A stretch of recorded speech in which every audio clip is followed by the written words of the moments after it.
Welcome to Hustle and Pro Season 2, talking sports in Frisco from youth to pro. Now here's your host, Kelly Walker. Welcome to this episode of Hustle and Pro. As a lacrosse parent, I think a lot about where us Texans fit into the whole lacrosse scene.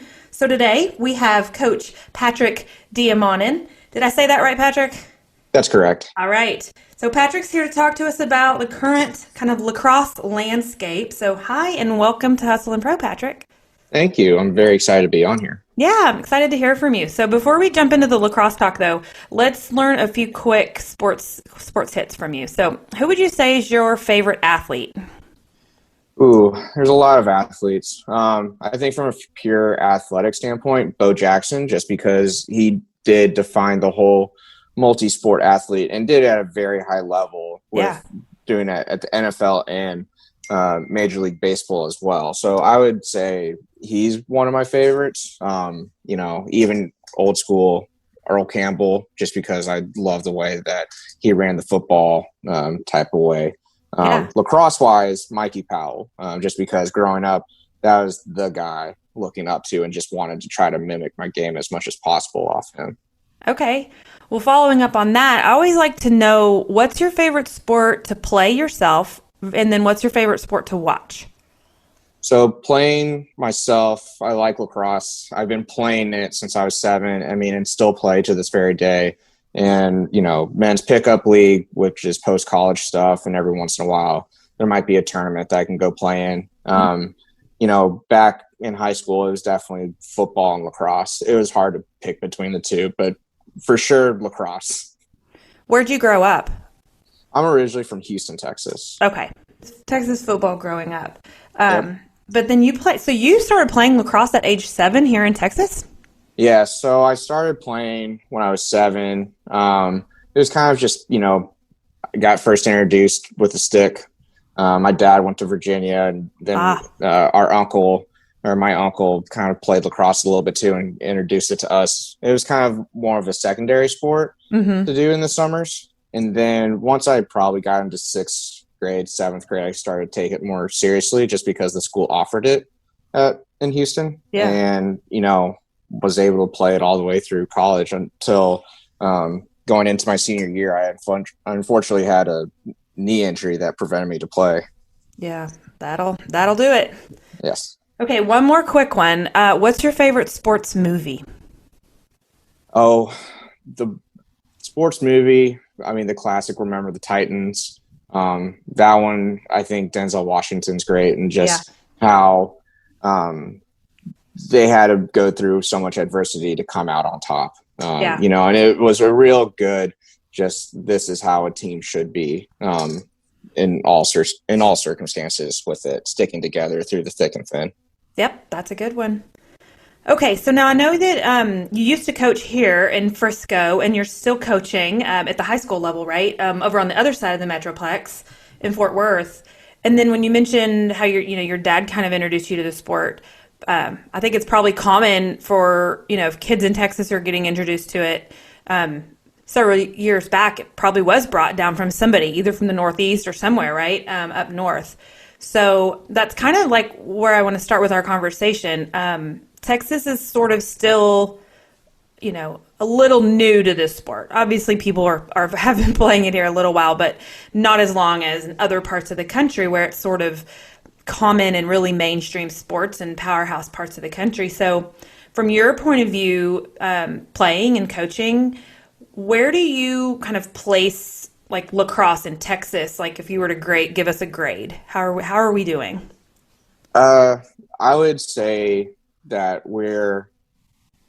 it's hard to kind of put a number or like a grade letter. I would say we're definitely a solid like B plus. There are definitely some teams that can hit that A area, like Dallas Jesuit, Highland Park, Episcopal School Dallas, Woodlands, Westlake. Those programs have a very established coach. They know how to run their own systems that really puts their players in the greatest spot to be successful. And they have kids that are going D1s and very high level D3s because, as coaches, we want our kids to make sure that they go to the right institution after high school. We all want them to go play D1 just from an ego standpoint that we have D1 athletes. But at the end of the day, we want to be sure that our athletes go to the right school on what fits them the best. So that answers my question when I wonder about what is the level of talent that we're putting out from Texas. And I was going to ask you about different markets. I assumed DFW, Houston, Austin. Is that right? I mean, are there any other major pockets of Texas that is producing good talent?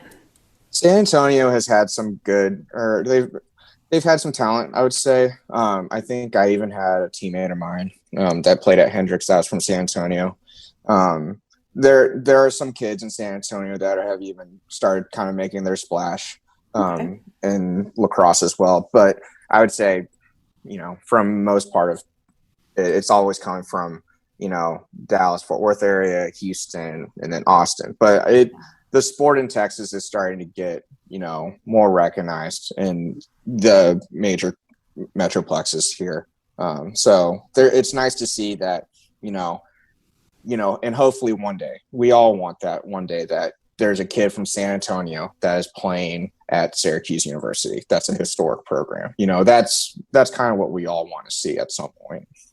So obviously recruiters, take lacrosse players seriously out of Texas because you talked about D1 and D3, that's the goal and kids are going there. But is that as a coach, you're at the high school level. So where are the majority of Dallas for boys lacrosse, where are they going and getting recruited from?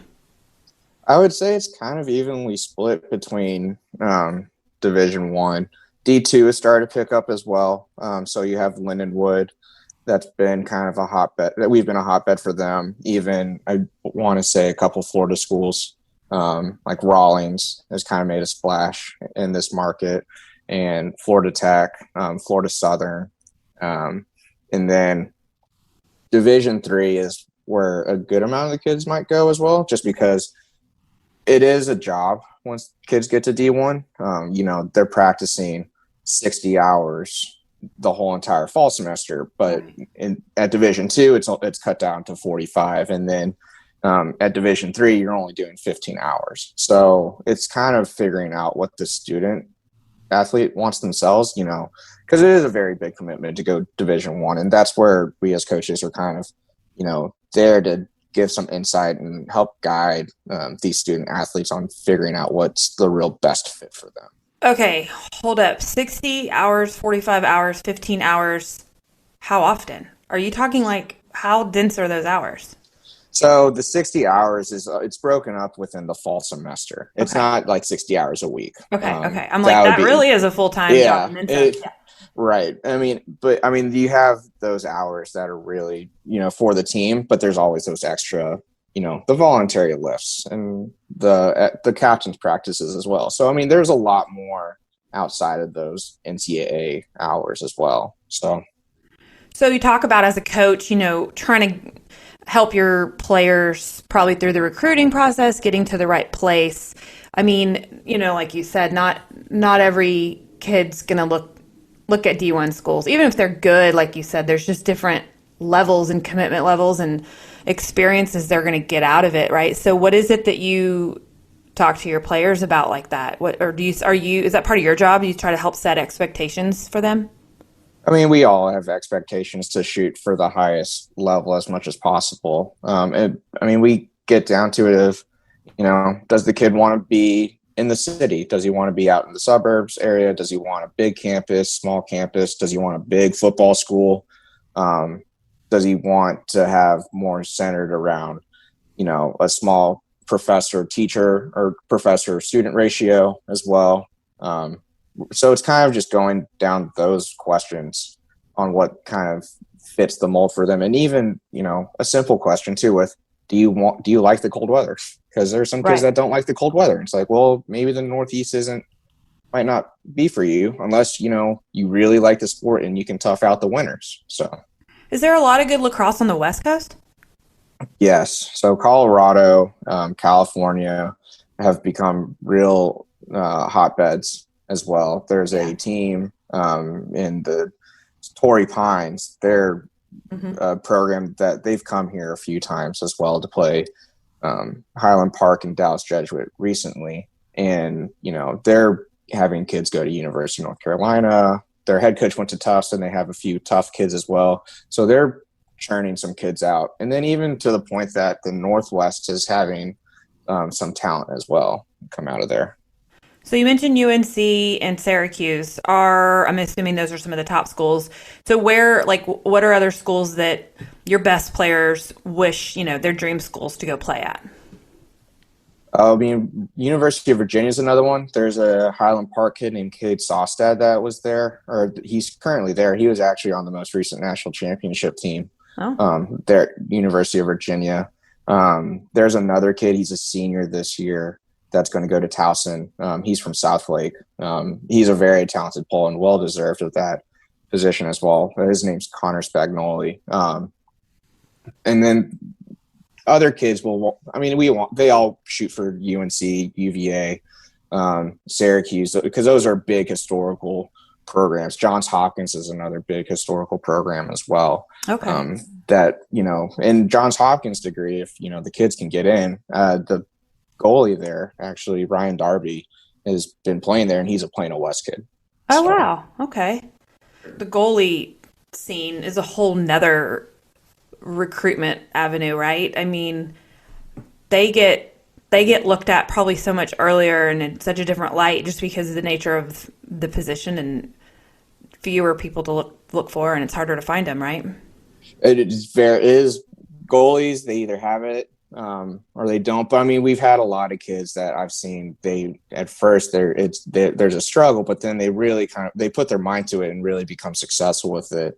My cousin played at Dallas Jesuit, and then he went on to go play at University of Maryland, and his best friend also played at Dallas Jesuit and played at Boston University, and he was respectively an All-American as well. Goalies, I'd say, are a pretty good position from Texas, along with defensemen, just because the players here are very athletic. So their athleticism makes up for a lot of stuff on the field. Yeah. You mentioned Syracuse earlier. So my daughter's high school coach now played at Syracuse. And so it's really kind of big, even locally here. A lot of our girls, we always have a girl or two, I feel like, that get to go play there from our programs up here in the Frisco area. But I didn't know if it was that common for our boys around here or in Texas to make it up that way yet. So it doesn't sound like that's like the most common occurrence at this point, right? It's pretty scattered around, yeah. I would say. So, I think recently I just saw a kid from Austin that's committed to Colgate, so that he's going to go up there. There's a lot of kids that are starting, and even there's another pole. He goes to Ohio State that's from ESD here in the area. So there's a lot of talent here. So where did you play? I played at Lamar High School. Oh, okay.